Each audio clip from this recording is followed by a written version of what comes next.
बड़ी रे जतनवा से दिया हम पोसिले से हो भइली ब्याहना जोग से हो भइली ब्याहना जोग।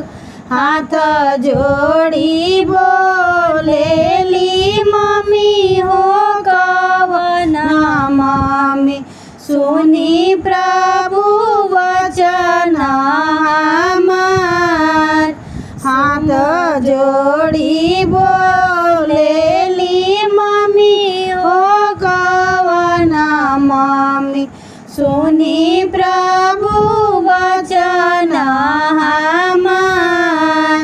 ब्याही गईले बेटी के सखिया सोले हर रही गईली बेटिया के रही गईली बेटिया के। नहीं बेटी बोलेली नहीं बेटी हंसेली नहीं बेटी करे जलपान। नहीं बेटी हंसेली नहीं बेटी बोलेली नहीं बेटी करे जलपान। किया हमारे बेटी जो बड़ा नहीं मिलल काहे रौरा बैठे मनवा मार। किया हमारे बेटी जोगे बड़ा नहीं मिलल काहे रौरा बैठी मनवा मार। बोलिया तो बोलेलू बोलही ना जानेलू सुन हो अरज हमार। बोलिया तो बोलेलू बोलही ना जानेलू सुनलू अरज हमार। लिखी हम चिठिया समाधि जी के दिहानी समाधि जी साजे बरियात। समाधि जी साजे बरियात बड़ी समाज समझी जी के जानी कोई दल उतरी बरियात।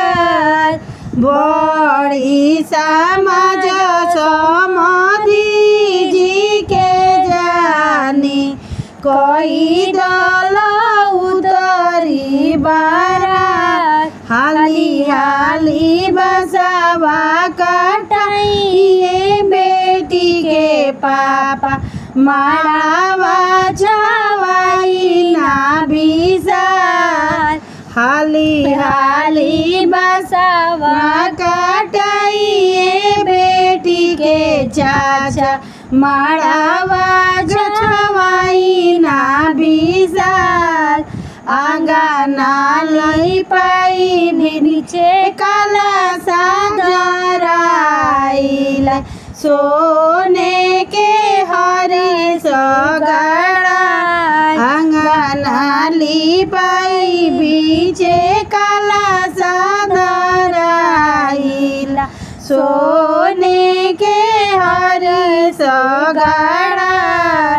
जगमग आंगन बीचे जलेला दिया नावा दुआरा पे आवेला बारा।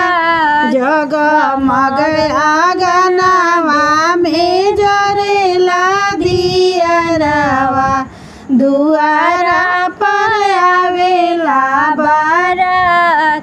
जब दुल्हा माड़वा के बीच में दुल्हन जे पूछे का बात, जब दुल्हा मड़वा के बीच में आइले, दुल्हन पूछली का बात, कई मोरा सुहावा हो मड़वा छवइले, देखत नैना जुड़ा के मोर सुहावा हो मड़वा छवइले, देखत नैना जुड़ा।